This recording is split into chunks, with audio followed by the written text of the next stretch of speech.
une semaine historique. C'est la première semaine européenne du sport. La Semaine européenne du sport est née à l'initiative du Parlement et du Conseil qui ont demandé à la Commission de réfléchir à la mise en place d'une Semaine européenne du sport. Et pour la mettre en place, on a regardé ce qui se passait déjà dans les États membres, ce qui était fait par les organisations sportives.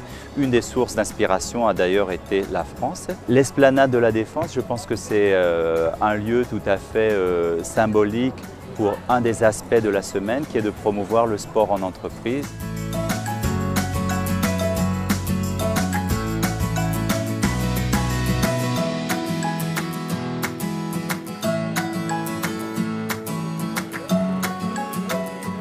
Le soleil est là en plus, donc je crois que vraiment tout est réussi avec le sport en entreprise aujourd'hui, qui nous paraît indispensable et qui nous paraît être justement le lien entre les clubs actuels et puis justement les personnes qui travaillent et qui ont peut-être perdu un petit peu la relation et le contact avec la base qui est le club et qui est justement la promotion du sport pour tous, sport santé, sport loisirs, sport bien-être et pourquoi pas sport olympique.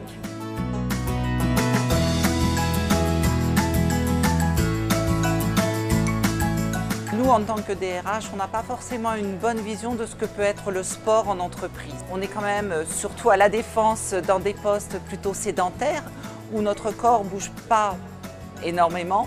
Et ce sport peut permettre effectivement de retrouver un équilibre entre son corps et, j'allais dire, son mental. Ça peut être pour l'entreprise aussi un vecteur de cohésion d'équipe, mais également de challenge.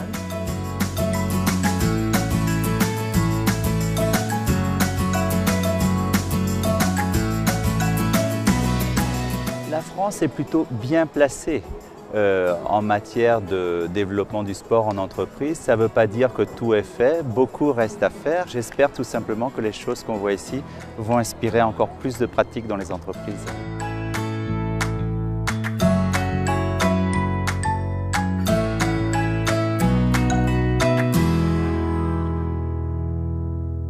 Opération réussie, Monsieur le Président.